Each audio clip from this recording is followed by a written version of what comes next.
Hey!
काय सांगू आता संतांचे उपकार, काय सांगू आता संतांचे उपकार, आता सांगू आता संतांचे उपकार, काय सांगू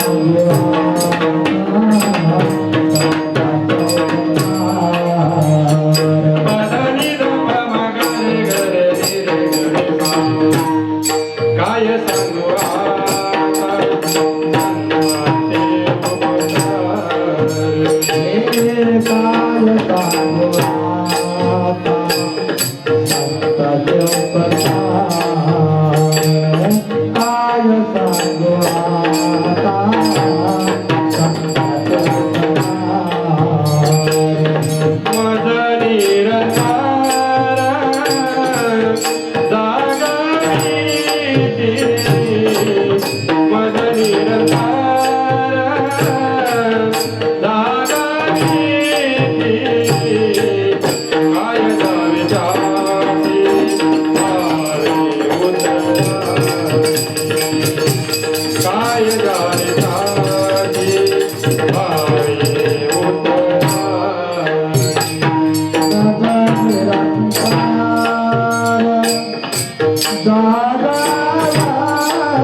जीवा थोडा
काय सांगता काय सांगू आता संतांचे उपकार, काय सांगू आता संतांचे उपकार, मज निरंतर जागविती, काय द्यावे त्यासी भावे उतराई, ठेवितो हा पायी जीव थोडा, सहज बोलणे हित उपदेश, सहज बोलणे हित उपदेश, करुणी सायास शिकविती, काय द्यावे त्यासी व्हावे उतराई, ठेवितो हा पायी जीव थोडा, तुका म्हणे वत्स धेनुवेच चित्ती, तुका म्हणे वत्स धेनुवेच चित्ती, तैसे मज येती सांभाळत, काय द्यावे त्यासी व्हावे उतराई, ठेवितो हा पायी जीव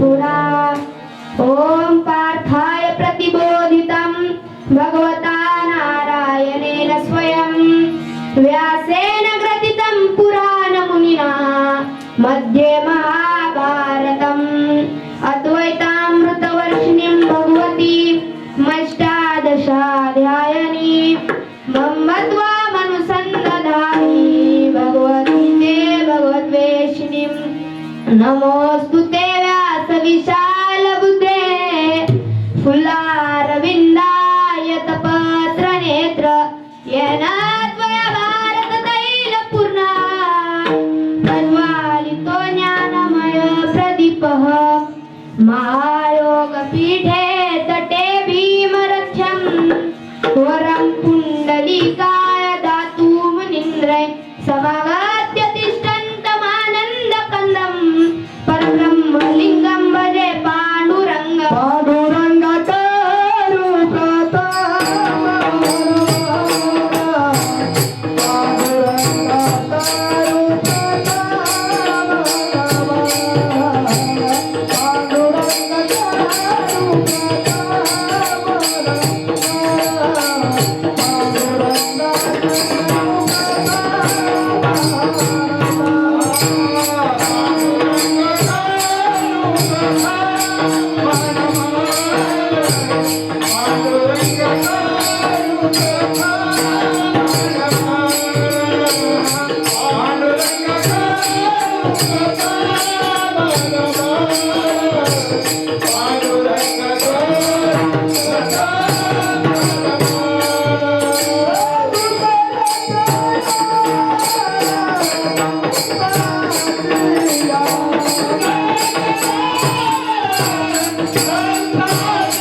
पांडुरंगा करू प्रथम नमन पांडुरंगा करू प्रथम नमन दुसरे चरण संतांची त्यांच्या कृपादाने कथेचा विस्तारू बाबाजी सद्गुरु दास तुका अलंकापुरी रम्य सिंहासनस्थं पदं भोज तेजस प्रदेशं विदिन्द्रादिदेवे सदा सूयमानं समाधिस्थमूर्तिं भजे ज्ञानदेवम् ओम नमो ज्ञानेश्वराय ओम नमो ज्ञानेश्वराय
दयाळा तुमचा अनुग्रह लादलो पावन झालो चराचरी नमो सद्गुरु तुकया ज्ञानदीपा नमो सद्गुरु सच्चिदानंद रूपा नमो सद्गुरु भक्त कल्याण मूर्ती नमो सद्गुरु भास्करा पूर्ण कीर्ती मनोजवं मारुततुल्य वेगं जितेन्द्रियं बुद्धिमता वरिष्ठं वातात्मजं वानरायुक्तमुख्यं श्रीरामदूतं शरणं प्रपद्ये जयांचे केलिया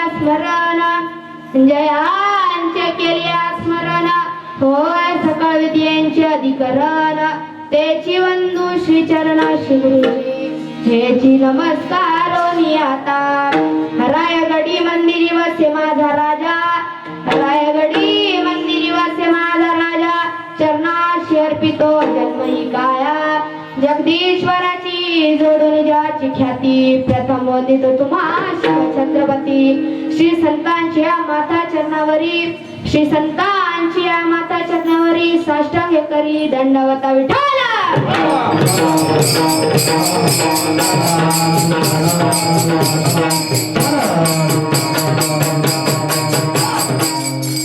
काय सांगू आता संतांचे उपकार काय सांगू आता संतांचे उपकार माझा निरंतर जागृती काय द्यावे त्यासी व्हावे उतराई ठेवी तो पायी जीव थोडा प्रस्तुत प्राप्त प्रसंगी प्राप्त स्थळी कीर्तन रूपी सेवा करता निवडलेला भंग महान भगवत भक्त वैराग्याचे मूर्तिमंत पुतळे हिंदवी स्वराज्याचे संस्थापक राजाधिराज शिव छत्रपती शिवाजी महाराजांचे गुरु व तसेच सर्व जगांचे गुरु असणारे देहू निवासी श्री संत जगद्गुरु तुकाराम महाराजांचा संतांचा वर्णन करणारा उत्कृष्ट संचार चरणांचा अभंग आजच्या कीर्तन रूपी सेवा करता निवडलेला आहे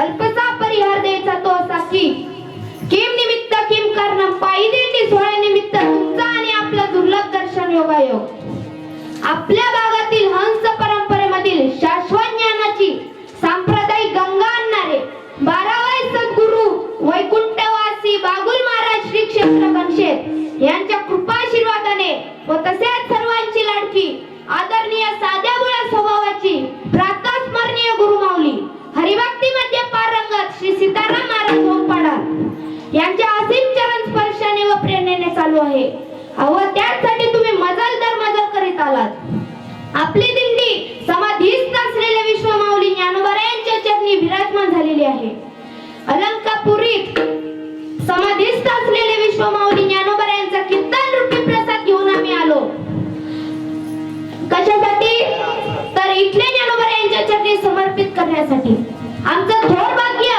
तुम्हा साधू संतांचं वारकरी मायबापांचं आपल्या संस्थेचे सर्व ज्येष्ठ श्रेष्ठ जतिपती गुणीजन मंडळी सर्वांच्या चरणारवंदी विनम्र भावाने अभिवादन करून सेवेकडे प्रवृत्त होतो मस्तक आहे पायावर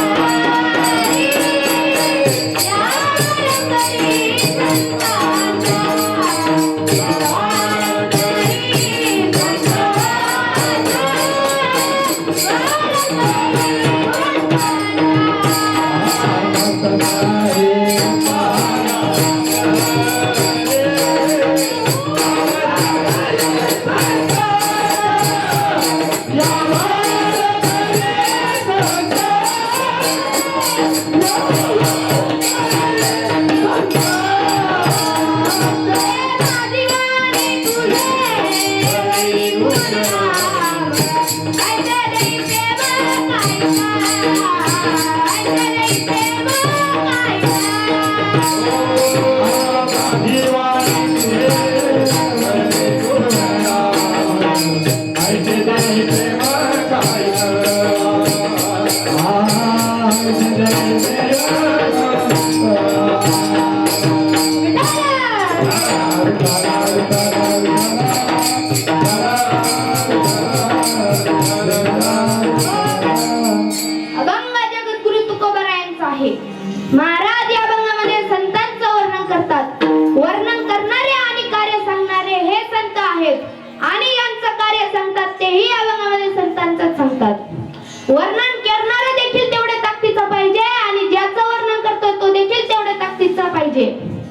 म्हणून या अभंगामध्ये संतांचं वर्णन संतच करतात.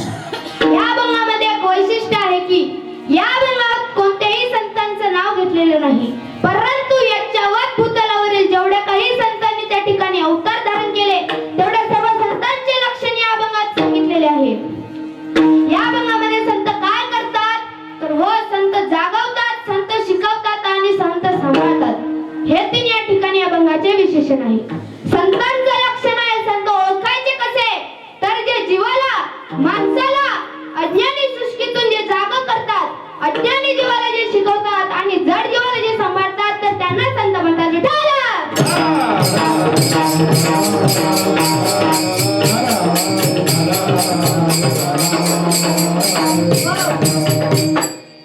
मी सांगून जाईन आपल्याला काही गोष्टी माणसाच्या जीवनात चांगल्यातून वाईट राहतात तर काही वाईटातून चांगलं राहतात.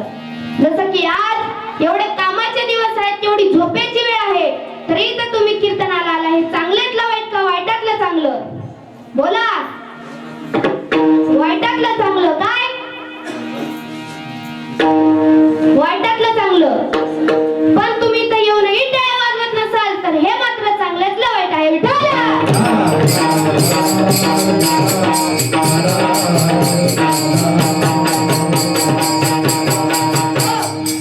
अभंगाचा सरळ अर्थ असा आहे, तुकोबाराय संतांचं वर्णन करत असताना वाणी पुरत नाही महाराजांची आणि म्हणून तुकोबाराय म्हणतात काय सांगू आता सांगता येत नाही. जे ते मन, वाणी, बुद्धी या तिन्ही गोष्टी वाचतीत असतात ते त्या उत्तर नसतात. म्हणून काय सांगू आता संतांचे उपकार, काय उपकार आहे तो माझा निरंतर जागाविती.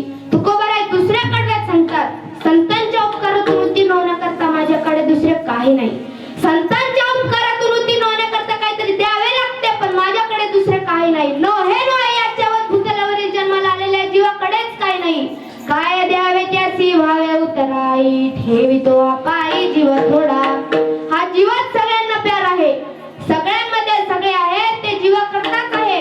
पण हा जीव जरी त्या संतांच्या पायावर ठेवला तरी कमी आहे, कारण संतांचं जे नातं असतं, कार्य असतं ते सहज अवतीर्ण झालेलं असतं. ते सहजच सगळं कार्य करत असतात. सहज लीलेतून त्यांची शिकवण असते, सहज बोलण्यातूनच त्यांचा उपदेश असतो. सहज बोलणे हितोपदेश करुणी सयास शिकविती. आणि सहज कृतीला उपदेश जड जीवाला, मूढ जीवाला, मूर्ख जीवाला कळालं नाही मग मात्र करुणी सयास शिकविती. मग त्यांना सायास करावा लागतो. मग काय करतात संत तर तुम्हा आम्हाला अज्ञानी जीवाला जागवतातही, शिकवतातही आणि सांभाळतातही.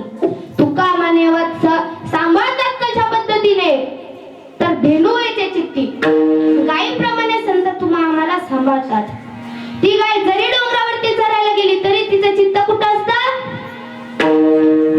वासरापाशी. त्याप्रमाणे संत तुम्हा आम्हाला सांभाळतात. तुका म्हणे वत्स धेनू येते चित्ती, कैसे मजा येते सांभाळायचं. हा अभंगाचा सरळ अर्थ झाला. म्हणजे ठळक बातम्या संपल्या. आता कोणी म्हणायला नको झोपायला आता काय हरकत नाही, चालेल का? काय चालणार? अशा पद्धतीने तुकोबाराय थोडीशी प्रस्तावना देऊ इच्छितात ती अशी की विठ्ठल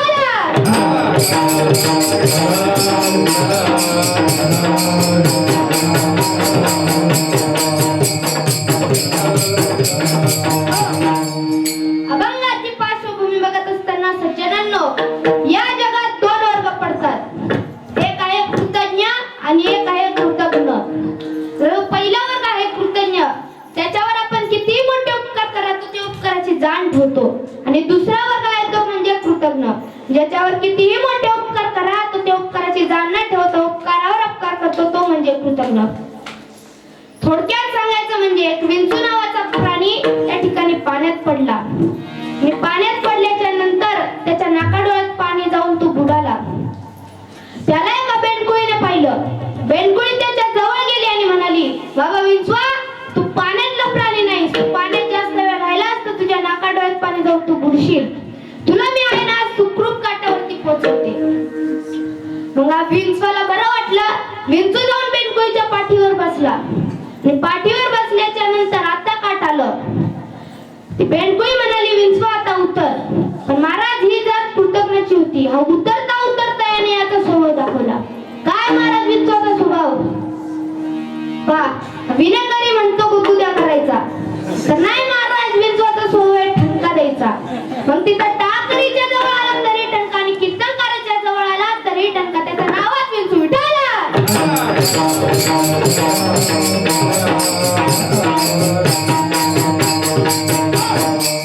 जाता जाता त्या बेंडकोळीला ठणका दिला आणि उतरून पळून गेला. याला कृतज्ञ म्हणतात. विठाला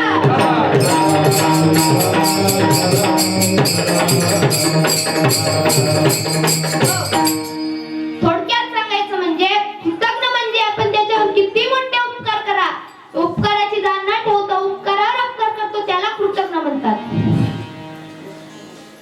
आता एक साधू महाराज जंगलात बसले होते तपश्चर्या करत.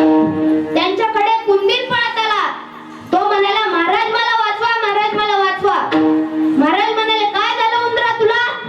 उंदीर म्हणाला, माझ्या पाठीमागे भोक्या लागलाय आणि तो मला खाण्याकरता येत आहे. महाराजांना दया आली. त्यांनी कमंडलीतलं पाणी घेतलं. त्यांच्याकडे खूप मोठी शक्ती होती तपश्चर्याची. त्यांनी कमंडलीतलं पाणी घेतलं, शिंपडलं त्या उंदरावरती आणि म्हणाले, मर्जरा हवं. आता तो त्या ठिकाणी बोक्या झालाय.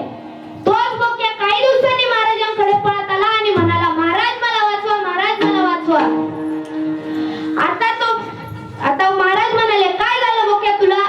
तो बोक्या म्हणाला, माझ्या पाठीमागे कुत्रा लागलाय आणि तो मला खाण्याकरता येत आहे. असं म्हटल्याच्या नंतर महाराजांना परत दया आली.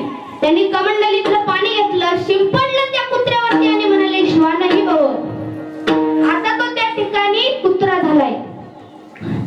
तोच कुत्रा काही दिवसांनी परत महाराजांकडे पळत आला, म्हणाला, महाराज मला वाचवा, महाराज मला वाचवा. महाराज म्हणाले, काय झालं तुला? कुत्रा म्हणाला, माझ्या पाठीमागे वाघ लागलाय, तो मला खात आहे. महाराजांना दया आली. त्यांनी कमंडलीतलं पाणी घेतलं, शिंपडलं त्या कुत्र्यावर आणि म्हणाले, व्याघ्र हवं. आता तो वाघ झाला. वाघ झाल्याच्या नंतर तो नुसताच जंगलात तिकडून तिकडून फिरायला लागलेला आहे. फिरता फिरता त्याच्या मनात विचार आला, आता या जंगलात आपल्यापेक्षा बलवान कोणी नाही. आपल्यापेक्षा बलवान तो आहे ज्याने आपल्याला वाघ केलं. त्याला एकदा खाल्लं तर मोकळा झाला, मग मी त्या जंगलाचा राजा. असं त्याच्या मनात विचार आल्याच्या नंतर तो गुरगुर करीत महाराजांकडे चाललाय. आणि महाराज त्या वाघाच्या पोटात काळं पांढरं आलं. तो जवळ आला. महाराजांनी पाहिल्याच्या नंतर महाराजांना कळालं. महाराज म्हणाले, ही जात कृतज्ञाची झालेली आहे. महाराज डोळे लाल झाले त्या वाघाचे, डरकाळी फोडली, पंजा उघडवणार. महाराजांना खाणारच तेवढेच तुम्ही मला सांगा. ज्याला उंदराचा बोक्या, बोक्याचा कुत्रा, कुत्र्याचा वाघ करता येतो, त्याला वाघाचा उंदीर करता येणार नाही का? येईल. मग त्यांनी कमंडलीतलं पाणी घेतलं, शिंपडलं त्या वाघावर आणि म्हणाले, मुशका उभं. थोडक्यात सांगायचं म्हणजे यालाच कृतज्ञ म्हणतात.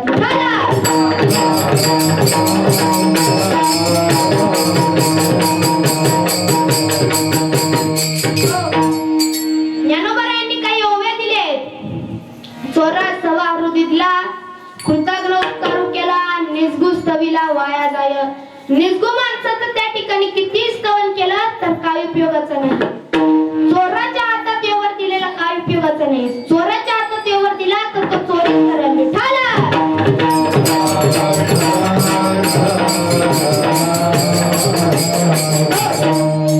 जगातला जो कृतज्ञ वर्ग असतो, आपण त्याच्यावर किती मोठे उपकार करतो, त्या उपकाराची जाणीव ठेवतो, उपकारावर उपकार करतो.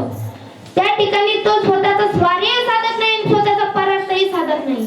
स्वतःही दुःखी होतो आणि दुसऱ्याला देखील दुःखी करतो. विठाला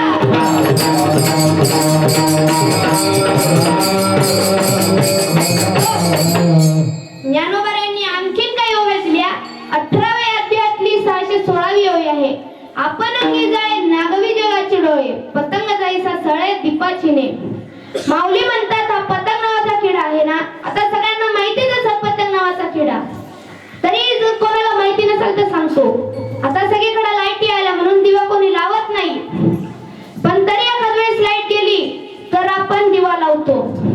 मग दिवा लावल्याच्या नंतर त्या दिव्यावरती जो पक्षी झेप घेतो, जो किडा झेप घेतो, तो पतंग नावाचा किडा. मग तो काय करतो तर दिव्यावरती झेप घेतो आणि दिवा विझवून टाकतो. त्याला याचा दुःख नाही दिवा विझला आणि आपण मेलो, पण दिवा विझला लोकांना अंधार झाला याचा मात्र त्याला सुख आहे. विठाला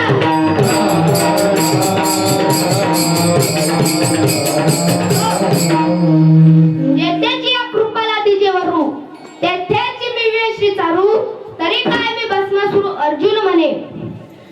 ठिकाणी अर्जुन म्हणाला, देवा कृपा घ्यायची त्याच्यावरच उपकार करायला, मी काय भस्मासुराची औलाद नाही.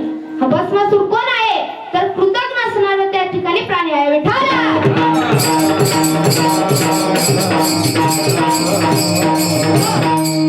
आमचे गुरुजी सुंदर भस्माचार्याचा दृष्टांत सांगायचे. हा भस्मासुर जो आहे तो महादेवांच्या सेवेत आहे. काय सेवा होती त्याला? तर महादेवांना मेलेल्या माणसाची राख लागायची. कशासाठी? तर अंघोळ झाल्यानंतर देवपूजा करताना अंगाला लावण्यासाठी. हा भस्मासुर जायचा मसन वाटेत आणि राख घेऊन यायचा. एखाद वेळेस उशीर झाला तर महादेव म्हणायचे, का उशीर झाला? भस्मासुर म्हणायचा, माणसात मेले नाही, राखच भेटले नाही म्हणून उशीर झाला. महादेव म्हणाले, अशा आणीबाणी प्रसंगी कोणीच मेले नसल, कोणाचीच राख भेटली नसल तर तुला मी एक वर देऊन टाकतो. तू ज्याच्या डोक्यावरती हात ठेवशील तो भस्म होईल, त्याची राख होईल. त्याला वर मिळाल्याच्या नंतर तो काही दिवसांनी उन्मत्त झाला. तो कोणाच्या पण डोक्यावरती हात ठेवायला लागला. म्हणायला लागला, करतो का नाही एवढं एवढं रान माझ्या नावावर, का ठेवू तुझ्या डोक्यावरती हात? असं भस्मासुर म्हणायला लागला. मग त्या ठिकाणी भस्मासुराचा दरारा निर्माण झाला. समजा आता भस्मासुराला होम पाडायला का होम पाडारी कामं ना खेळ चीज पाडायला आलं म्हटलं की सगळं चीज पाडारी कामं सगळे होम पाडायला. भस्मासुराचा त्या ठिकाणी दरारा निर्माण झाला. एक सुंदर प्रसंग आहे. नारद मुनी रस्त्याने चाललेले, त्यांचं भजन चालू होतं, नारायण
भस्मासुर गेला त्यांच्या जवळ.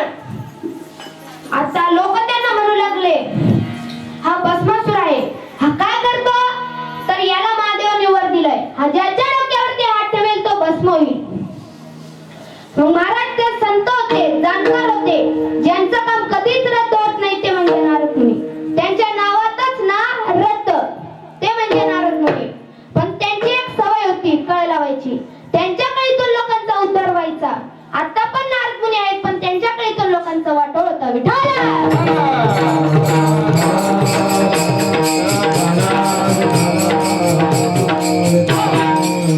भस्मासुर गेला जवळ.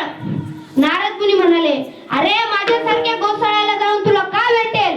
त्यापेक्षा माझं काय मागानं पुढं फुटवलं, त्यापेक्षा तुला ज्याने वर दिलं तू त्याच्या डोक्यावरती हात ठेव, म्हणजे कैलासासारखं सुंदर राज्य तुला भेटेल आणि पार्वती सारखी सुंदर पत्नी तुला भेटेल.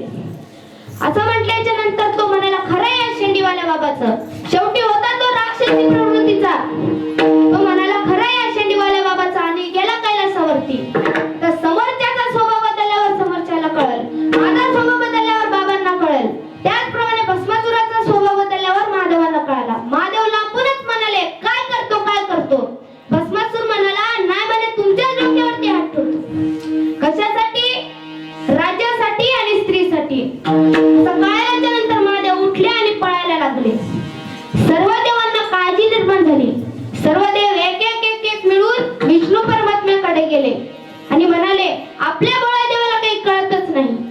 कोणाला वर द्यावं कोणाला नाही. ज्याला वर दिलं तो भस्मासूर आणि ज्याने वर दिलं त्याच्याच डोक्यावरती हात ठेवायला निघाला. विष्णू परमात्मा चतुर होते. भस्मासुराला ज्या मोहिनीचं रूप लागतं त्या मोहिनीचं रूप घेतलं विष्णू परमात्म्यांनी आणि गेले कैलासावरती. मग भस्मासूर महादेवाच्या पाठीमागे पळायचं गेला विसरून आणि मोहिनीच्या मागे लागला. मग मोहिनी म्हणाली मला वर पाहिजे.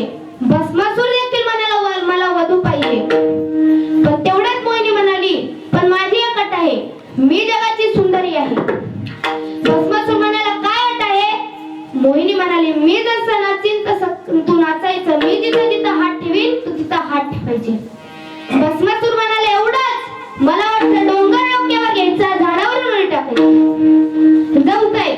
मग ती मोहिनी नाचायला लागली आणि नाचता नाचता तिने तिचा हात कमरेवरती ठेवला. भस्मासूर देखील नाचायला लागला. नाचता नाचता त्याने त्याचा हात कमरेवरती ठेवला आणि मग मोहिनीने नाचता नाचता तिचा हात खांद्यावरती ठेवला. भस्मासुराने देखील त्याचा हात खांद्यावरती ठेवला आणि मग मोहिनीने तिचा हात गालावरती ठेवला. भस्मासुराने देखील रूपाच्या आरे जाऊन त्याचा हात गालावरती ठेवला. लास्टला धिन्ना धिन्ना वाजेल असं मोहिनीने तिचा हात डोक्यावरती ठेवला हळूहळू घेऊन आणि या भस्मासुराने देखील त्याचा हळूहळू हात घेऊन डोक्यावरती ठेवला. बघता काय माझ्याकडे धारदार पेटला तो. डोक्यापासून पायापर्यंत एक केस शिल्लक राहिला नाही. तो विसरून गेला त्याच्या हातात काय शक्ती आहे. थोडक्यात सांगायचं म्हणजे यालाच कृतज्ञ म्हणतात.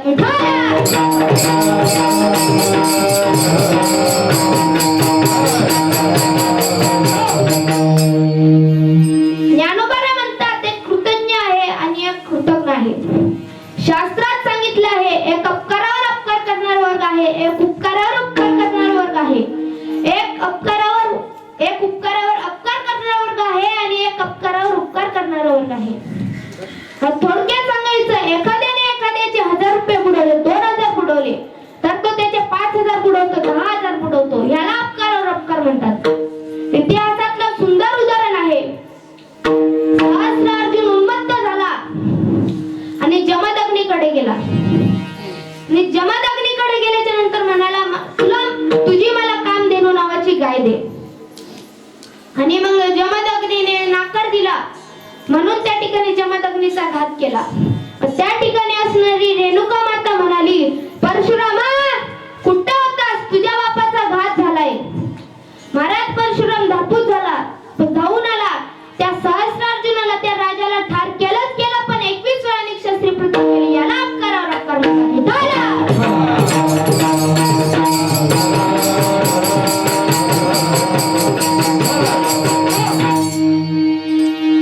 आता एक उपकारावर उपकार करणारा वर्ग आहे.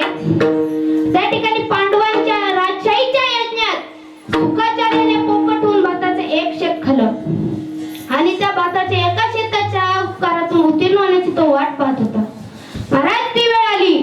त्या ठिकाणी पांडवांचा नातू असणारा परीक्षित राजा त्याच्यावर संकट आलं. त्याला ऋषीने श्राप दिला येत्या 7 दिवसात तुझा मृत्यू होईल, तू मरण पावशील. मग शुकाचार्यांना कळाल्याच्या नंतर ते धावून आले आणि परीक्षित राजाला बाबत सांगितलं आणि म्हणाले तू आता 7 दिवसातून काय सर्व पापातूनच मुक्त झालास. श्रीकृष्णांजवळ गेल्याच्या नंतर म्हणाले श्रीकृष्ण परमात्मा मी परीक्षितीला भागवत सांगण्याचं कारण आहे. मी त्यांच्या आजापंजांच्या काळात पांडवांच्या यज्ञात पोपट होऊन भाताचे एक शेत खाल्लं आणि आज त्याच्यातून उत्तीर्ण झालो. उपकार केवढूशे एका शेतापुरते पण एवढं मोठं त्या ठिकाणी ज्ञान सांगितलं आणि परीक्षितीला 7 दिवसातून मुक्त केला.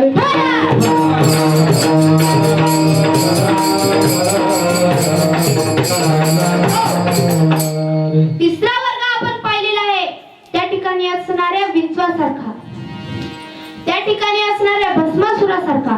चौथा जो वर्ग आहे अपकारावर उपकार करणारा तोच वर्ग म्हणजे संतांचा वर्ग आहे.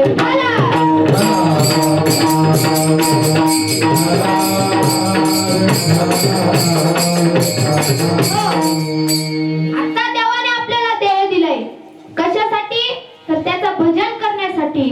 देवे दिला देह भजन गोमटा, देवे दिला देह भजन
देवे दिला दे हा भजन गोमटा का भोजन भजन देवे दिला दे हा भजन गोमटा. पण आताचे लोक नुसतं पैशाच्या मागे लागलेत. त्याचप्रमाणे एका पैशाच्या मागे लागलेल्या एका पाटलाचा दृष्टांत सांगतो. एक पाटील होता. आता तुम्ही म्हणताल पाटील म्हटल्यावर सप्त्याला वगैरे 5-5, 10-10 हजार वर्गणी द्यायचा. पण महाराज तो खूप कंजूस होता. कधी 1 रुपया दान धर्म करायचा नाही आणि पंक्तीला तो पहिल्याच पंक्तीत धावायचा. आणि मग तरी एका दिवशी मित्राच्या आग्रहाने गेला तो कीर्तनाला. कीर्तनात ऐकलं, वाचावी ज्ञानेश्वरी, डोळा पहावी पंढरी. पंढरीचा पांडुरंग परमात्मा पाहिल्याशिवाय कधीच डोळे मिटू नये असं कीर्तनात ऐकलं. मग तो म्हणाला, आपल्याला काय पायवारीला जाणं शक्य नाही, आपली ढेरीच एवढी आहे. असंच ना आता मग आपण निदान एसटीने तरी जावं. मग गेला पंढरपुरात. पंढरपुरात उतरला, खोलीत गेला, पिशव्या ठेवल्या आणि चंद्रभागेवर गेला. चंद्रभागेवर आंघोळ केल्याच्या नंतर कपडे बिपडे घातले. आता चंद्रभागेच्या वाळवंटी कोण असतात? वासुदेव. कोण? वासुदेव असतो. मग तो पाटलाकडे आला आणि म्हणाला, पाटील तुमच्या 42 पिढ्यांचा उद्धार करतो, तुम्ही मला 1 रुपया द्या. पाटील म्हणाला, 1 रुपयात 42 पिढ्यांचा उद्धार करा. मग वासुदेवाने सुरू केला, आज्याचा उद्धार नातवानं केला, आजीचा उद्धार नातीनं केला, धर्म वाचूला उद्धार नवावा, हरी वाचूला देवा, मंदा वाचूला संपत्तीया, हरी म्हणजे सोन्याचा पुडा, सीता मुलीला नाही गुणाचं, सीता मुलीला नाही गुणाचं, लेकरं न्यायचं, इकडं न्यायचं, हळदीमध्ये न्यायला देवाला, देव गावा तुकारामाला, जेजुरी म्हणजे खंडेरायाला, सुरत्या गावच्या सुरत्या रणाला, लाल पावला हो.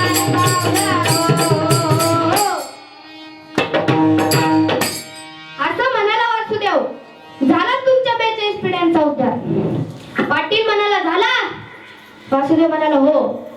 पाटल्याला काही पैसे द्यायचे नव्हते, त्यांनी कारण बनवलं. हे पाय वासुदेव, मी इथं काही पैसे आणले नाहीत, तू माझ्या रूम वरती ये, मी तुला तिथं पैसे देईन. आणि मग काय रूमचा पत्ता, धर्मशाळेचा नंबर, गल्ली वगैरे काहीच न सांगता गेला निघून. दर्शन वगैरे केले, खोलीवरती गेला, दरवाजा उघडला, बसणार तेवढ्यात आवाज ऐकवला, आज्याचा उद्धार नातवानं केला, आजीचा उद्धार नातीनं केला, धर्मावाचूला हो.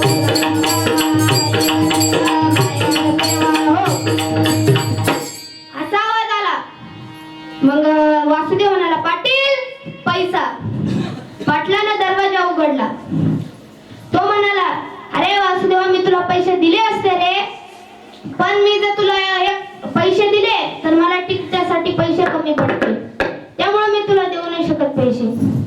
आणि असं बोलून वासुदेवाला तिकडून गाव काय म्हणाला, तू माझ्या गावाकडे ये, तुला मी तिथं पैसे देईन. आणि गावात कोणता गाव तालुका जिल्हा काहीच न सांगता वापस दिलं पाठवून. आणि मग तो देवच होता, वासुदेव रूपी आलेला तो देवच होता. त्याला कळालं आपल्याला पाटलाला पैसे द्यायचे नाहीत, तरी तो पाटलाची परीक्षा घेण्यासाठी म्हणाला येईन मी तुझ्या गावाकडं 1-1.5 महिन्यांनी. आणि दुसऱ्या दिवशी त्यांनी बस पकडली. तो होता देवच, अजून पाटील गावात पोहोचला नाही तवर तो जाऊन त्याच्या गावात जाऊन दुसऱ्या लोकांचा उद्धार करायला लागला. आणि मग 4-5 तासांनी पोहोचला गावात. गेला त्याच्या घरी, खाट्यावर बसला आणि बायकोला पाणी सांगितलं. पाणी पिणारच तेवढ्यात बापाचा आवाज ऐकू आला, आज्याचा उदाहरण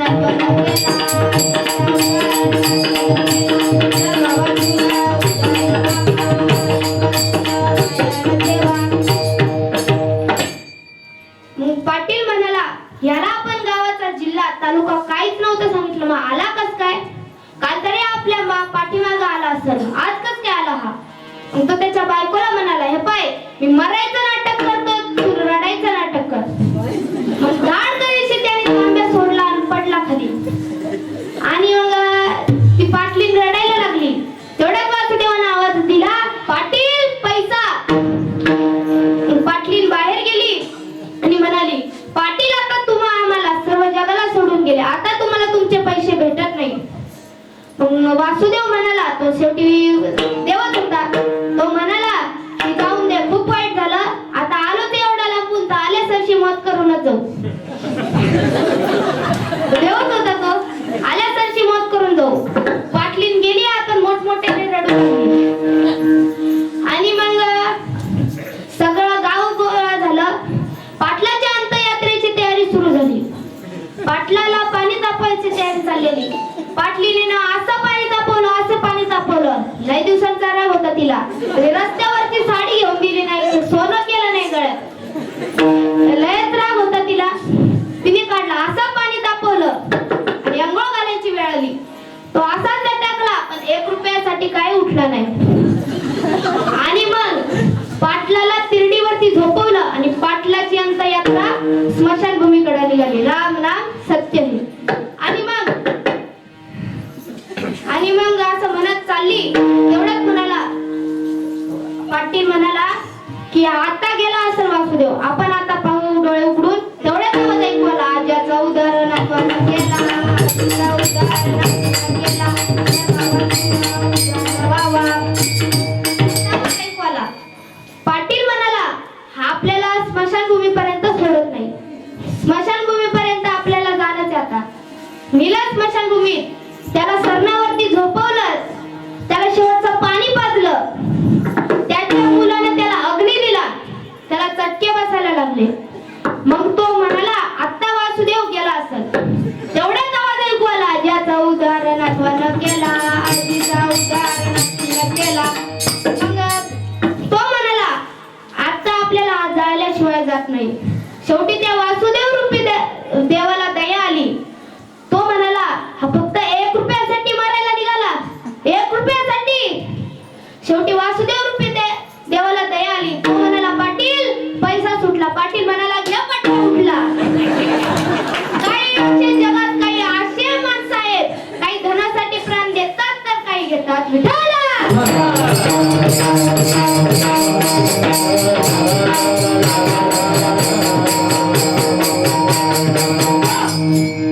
अजून एक चिंगूस माणसाचा दृष्टांत सांगतो.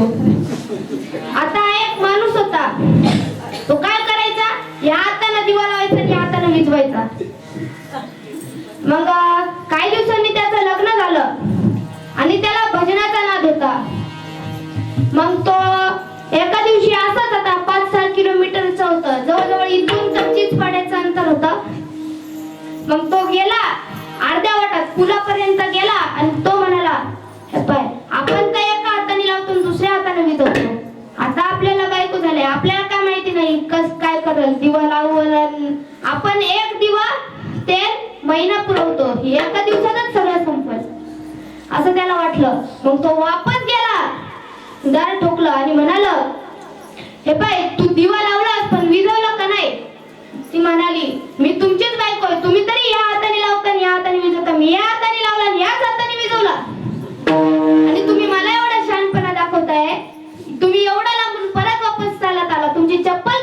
पाहिजे असतात. तो माणूस म्हणाले, घे पाय मायाच्या बगले चप्पल विठाला.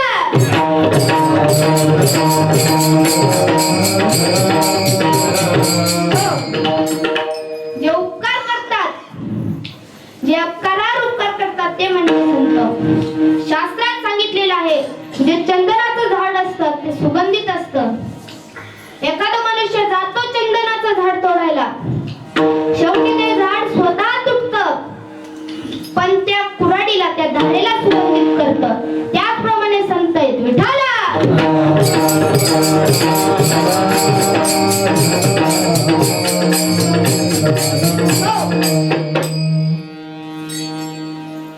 तुका म्हणे गुण चंदनाचे अंगी, तुका म्हणे गुण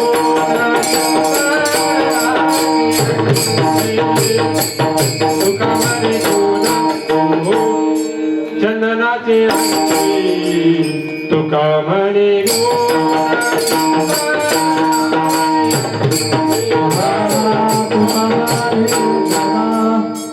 चंदनाच तुका म्हणे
तैसे तुम्ही लगी संत जन.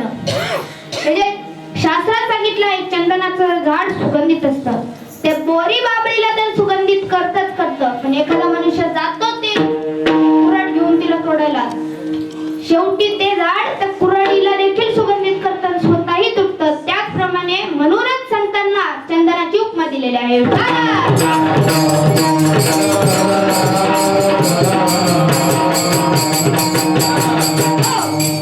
महाराजचं झाड काय हो, ते परोपकारी असतं.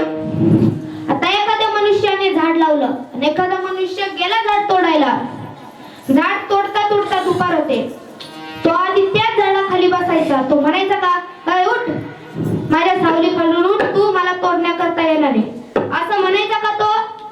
तर नाही. त्याचप्रमाणे याच्यावरून ज्ञानोबा यांनी त्यांच्या ज्ञानेश्वरीत 12व्या अध्यायात 199 ओळी दिले. जो खांडावया गावागाली काल लावणी जयाने केली, दोघा एकाची सावली वृक्ष दे जैसा. ते झाड काय, ते परोपकारी असतं. एखाद्या मनुष्याने लावलं झाड, त्याला पाणी खत घातलं, झाड त्याला सावली देतं. आणि एखादा मनुष्य जातो झाड तोडायला आणि ते झाड त्याला काय देतं, सावलीच देतं.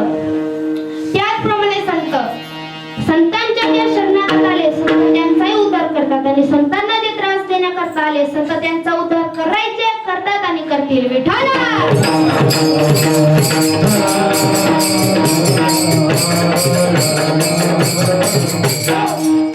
आता माऊलींनी ऊसाचं उदाहरण दिलंय. आता जो ऊस लावतो, ऊस त्याला गोड लागतो, आणि जो ऊस तोडतो आणि चरकात घालतो त्याला ऊस कडू लागतो. असं आहे का? तर ज्याने ऊस लावला ऊस त्याला देखील गोड, आणि ज्याने तोडला चरकात घातला त्याला देखील गोडच. बघा, माऊलींचं 16 वर्षाचं वय आहे, ज्ञानेश्वरी लिहिली. कधी चरक पाहिला असेल, कधी ऊसाची लागवड पाहिली असेल.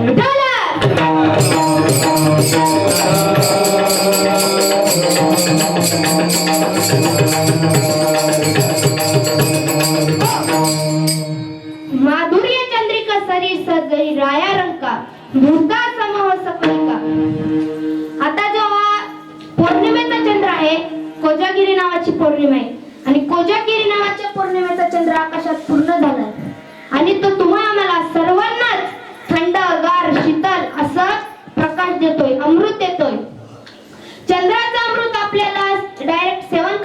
नाही, पण चंद्राचं अमृत सेवन करूनच आपण इनडायरेक्ट जिवंत आहोत. विठाला!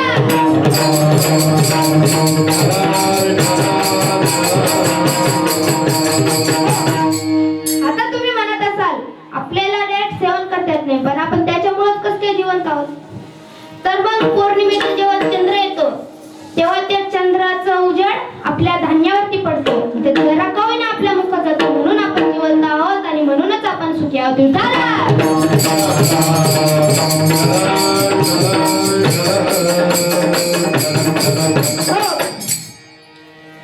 आता अमृत घेतल्यानंतर अमर होता आणि विष घेतल्यानंतर मरून जाता. विठाला!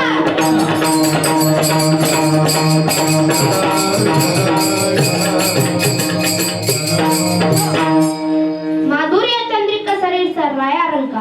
तर राया म्हणजे राजा आणि रंका म्हणजे भिकारी. तो म्हणतो का मी रायालाच अमृत देईन, प्रकाश देईन, पैशावाल्यांनाच माझा प्रकाश देईन, गोरगरिबांना देणार नाही, असं म्हणतो का? नाही, तर तो सगळ्यांनाच त्याचा प्रकाश देतो आणि अमृत देतो. विठाला!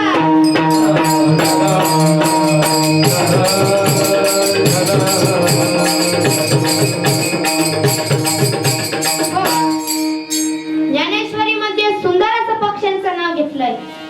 चतुर चातक राजहंस मोर.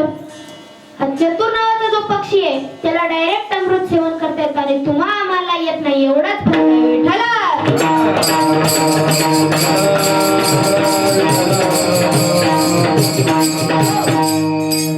आता हा जो चातक नावाचा पक्षी आहे त्या ठिकाणी आपल्याकडून पाणी घेत नाही आणि मग 8 महिने मेघाकडे, पावसाकडे वाट पाहतो. मेघाची परकणी, सुखाची आत्मगडी, पातकाची पालक एवढी तेव वर्षा. विठाला!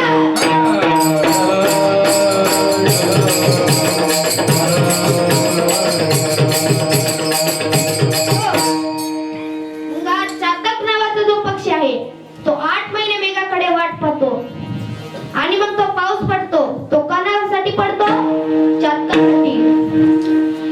पाऊस पडतो फक्त चातकासाठी, पण तुम्हा आम्हाला सर्वांना त्याचा उपयोग होतो. खोटं वाटत असेल तर तुम्ही त्याला जारचं पाणी द्या, बॉटलीतलं पाणी द्या, एक्वाचं पाणी द्या, तो पिणार नाही.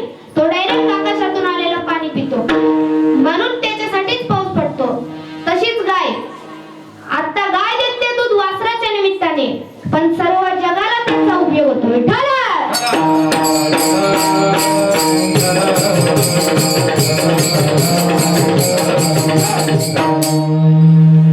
संत मात्र जे उपकार करायचे तेच करतात, ज्यांच्यावरती उपकार करायचे त्यांच्यावरतीच करतात. बाकीचे जण जे उपकार करतात ते अलौकिक असतात, ते लौकिक असतात, आणि संत जे उपकार करतात ते अलौकिक असतात. म्हणून तुकोबाराय म्हणाले माझ्या वाणीमध्ये संतांचं वर्णन करणं शक्य नाही, आणि तेच तुकोबाराय पहिल्या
Ah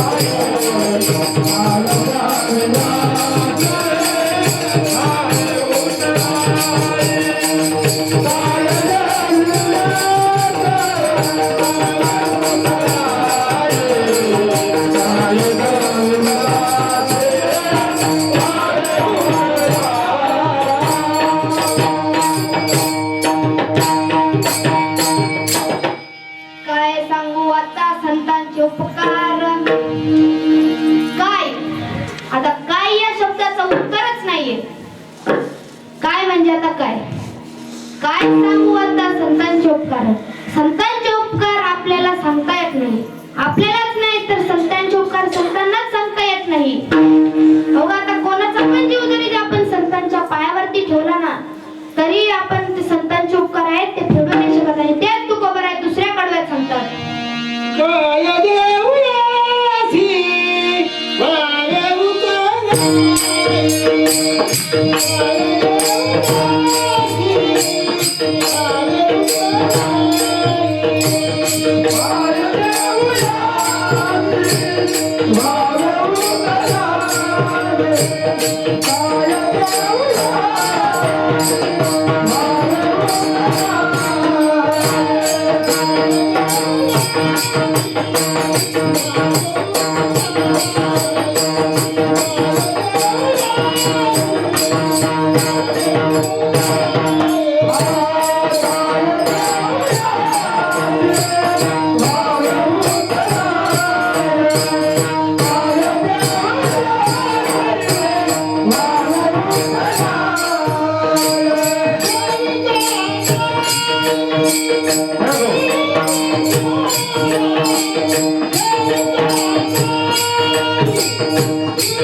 Jai Jai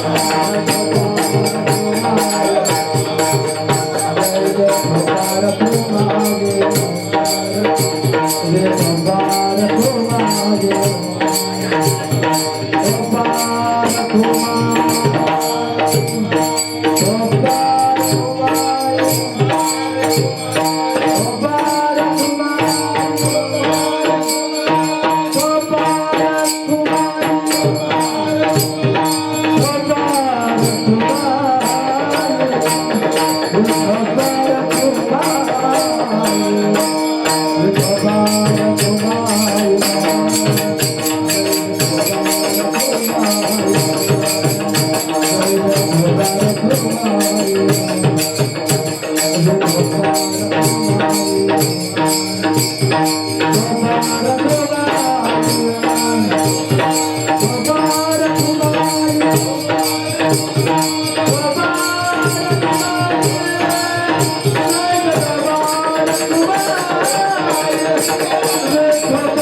केली यात माझ्या आई वडिलांचा आशीर्वाद आहे.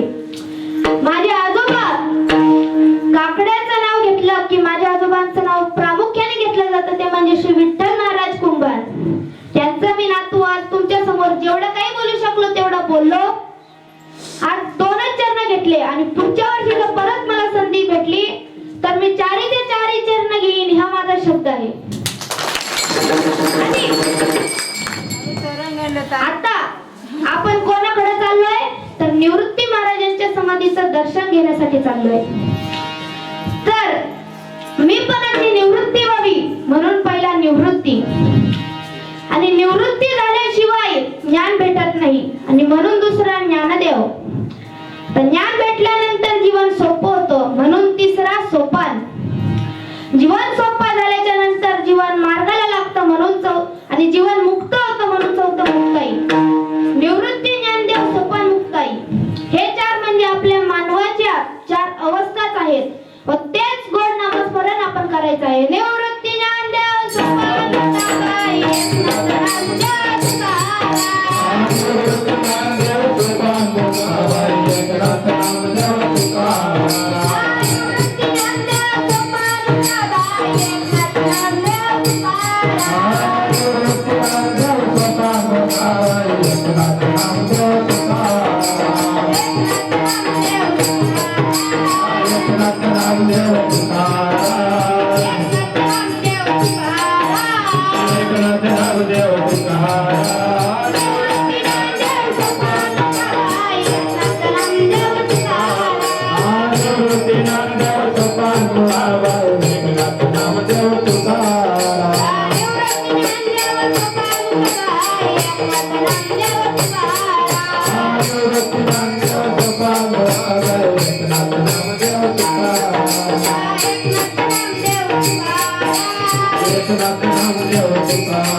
आज सर्व सहकार्य करणारे मृदुंगावर बसणारे श्री आळंदी देवाची मधून माझं कीर्तन वाजवण्यासाठी येणारे माझे मामा श्री कैलास महाराज वाळके यांनी आज गोड असं वादन केलं व आता बसलेले माझा भाऊ महेश महाराज गावित आपण माझ्या सोबत आळंदीतच शिकतो.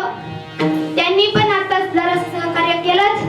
टाळकरी असणारे माझे वडील श्री बाबा तुकाराम महाराज कुंभार, निवृत्तीनाथ महाराज चौधरी, इथून घेऊन तर तिथपर्यंत आणि तिथून घेऊन सगळं इथपर्यंत सर्वांनीच आज मदत केली. सर्वांना विनम्र भावाने अभिवादन करतो. ज्यांनी ज्यांनी टाळ्या वाजवल्या त्यांना धन्यवाद आणि ज्यांनी वाजवले नाही त्यांना डबलचा धन्यवाद. जय विठ्ठल जय विठ्ठल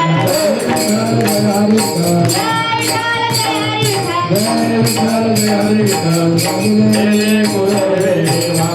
विठ्ठल.